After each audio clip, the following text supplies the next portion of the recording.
কেমন আছেন? আশা করি ভালো হবেন। আমিও ভালো আছি আপনাদের আশীর্বাদে। এই যে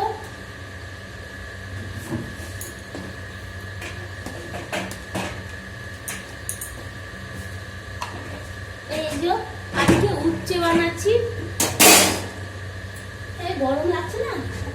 আজকে বৃষ্টি হচ্ছে কিন্তু আবার রোদ হচ্ছে তো এত গরম লাগছে কি আর বলবো।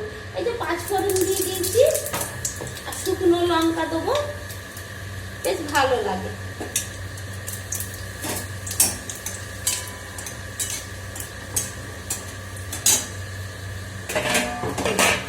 এইভাবে রাখতে সুবিধা হয়ে যায়, না হলে তাড়াহুড়ি করলে পড়ে যায়।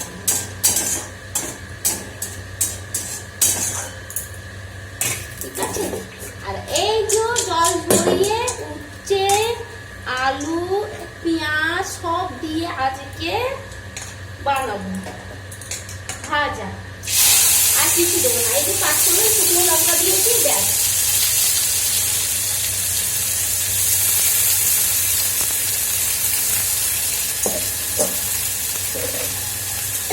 যা গরম লাগছে, এই যে দেখতেই পাচ্ছেন আমার মুখ দেখে বোঝা যাচ্ছে হ্যাঁ না সত্যি গরম। এই যে দেখুন রোদ উঠে গেছে, কাপড়গুলো ঘরের ভিতরে দিয়ে দিয়েছি। আর তারপরে দেখুন এত রোদ, হলুদ দিয়ে দেবো হালকা, যত লাগবে এগুলো পরিষ্কার করতে হবে। পুজো আসছে, কাজ এত। তারপরে এই যে আমার মেয়ে পরীক্ষা 5 অগস্ট থেকে। এই যে নুন দিলাম,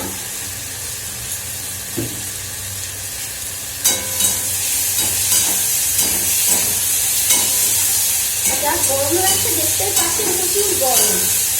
গরম আর শেষ হচ্ছে না। আর কিন্তু শ্রাবণ মাস দিতেই গেছে। হ্যাঁ, কালকে সোমবারই গেল, আজকে তো মঙ্গলবার। এই যে চালিয়ে দিয়েছি, একটু লাল হয়ে গেলে আস্তে করবো, সেদ্ধ হয়ে গেলে তবে লাল করবো, বেশ ভালো লাগবে। এইদিকে ভাত ডাল সেদ্ধ করে রেখে দিয়েছি, ভাত হচ্ছে। ভাতটা একটু দেখে নিই। আর সব বাসন যখনই আমি করি রান্না করি তখনই একটু ধুয়ে করি, কারণ কি পোকা চাপছে, বৃষ্টির দিন, ওই জন্য ধুয়েই করি। এই তো ভাতও হয়ে গেছে, একটু সামান্য হবে, ঝরঝরে ভাতই রাখবো, কিন্তু একটু সামান্য হবে। হ্যাঁ, একটু আর সামান্য হবে।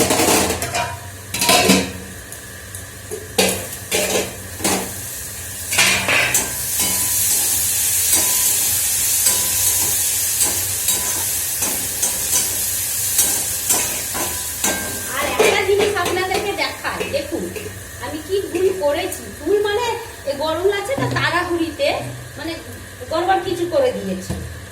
এই যে দেখুন, কে একটা লোক চলে এসেছিল, তখন তাড়াহুড়িতে এইদিকে বন্ধ করে ওই দিকে চলে গেলাম দিয়ে ব্যাস। এই যে দেখুন, এই মশলা অন্য সবজিতে দেবো এইটুকু, আর এত বড় জার লাগিয়ে দিয়েছি। খেয়াল করিনি তাড়াহুড়িতে, ওই ছোট জার আছে ওর মধ্যে করে নিতাম, কিন্তু না। এই যে দেখুন, এবারে একে কি করবো, সিলে পারতে হবে আমাকে। কি বলবো, একা সংসার, তারপরে একা সব দেখতে হয়, লোক চলে এলো সেটাও আমাকে দেখতে হয়। মানে এত ঘর একটা সময় হয়ে যায় না, কি আর বলো, আমি নিজেও হাসিও পাই আর কম মানে রাগটাও আসে মনে, মা কি করলাম। আর কাজটা এক জায়গায় একবারে বেড়ে গেছে কাজটা। দেখুন, কেউ দেখাবে এভাবে আজ কথা জীবনে।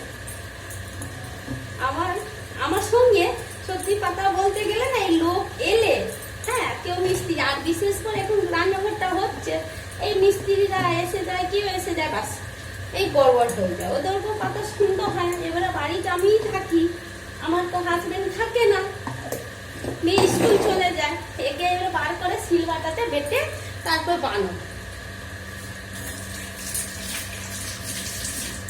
কি আর বলবো, বার করবো ভাতটা, ফ্যানটা ঝরিয়ে তারপরে, নাহলে ভাত নরম হয়ে গেলে না আবার খাবে না। হয়ে গেছে। নরম হয়ে গেলে আমার মেয়েও খাবে না, আমার হাজবেন্ডও খাবে না। আমি তো কোনো রকম খেয়ে নেবো, কেন আমি সংসার করেছি তো আমাকে কম বেশি নুন হলুদ কম থাকলে ভাত নরমই থাকলে খেতে হবে, সেটা ঠিকই না? সবাই খান, আপনারা দিদি ভাইরা নুন মাসি সবাই সবাই মিলিয়ে মিলিয়ে সংসারটা চলতে হবে, না চললে ব্যাস।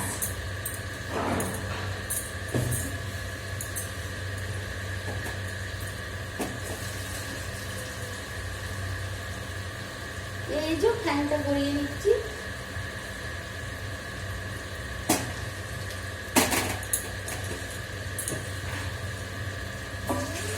ওই রান্নাঘরটা হয়ে গেলে না অতটা অসুবিধা হবে না, এটা ছোট একটু প্লেসটা, ওর কারণে বেশি অসুবিধা হয়। কি করবো, ওইটা হয়ে গেলে তাড়াতাড়ি তাহলে সুবিধা হবে আমার।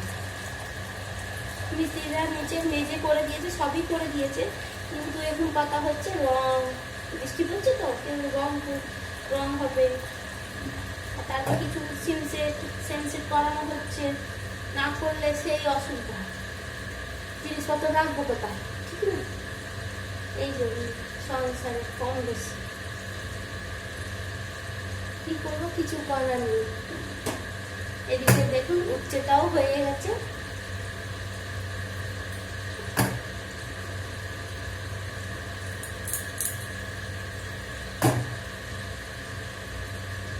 ফ্যানটা এইভাবে ঝরিয়ে দিই, না হলে ফ্যানটা নিচে থাকলে না ভাত বেশ ভালো লাগে না। ঠান্ডা যদি বেলা করেও খায় বেশ ভালো লাগে।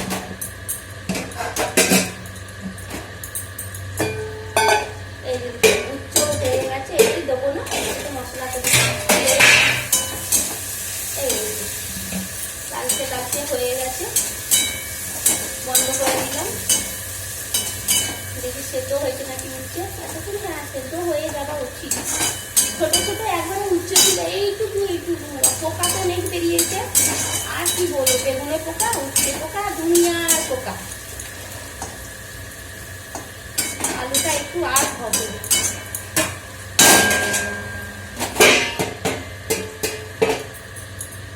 ডালটা দেখি, ভাত তো হয়ে গেছে, দেখি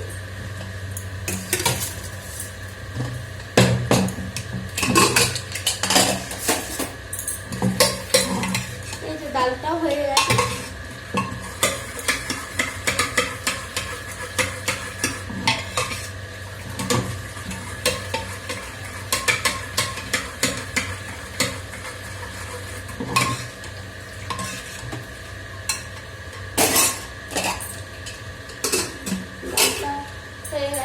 বেশ টাটা, রাখছি। সবাই ভালো থাকবেন, সুস্থ থাকবেন।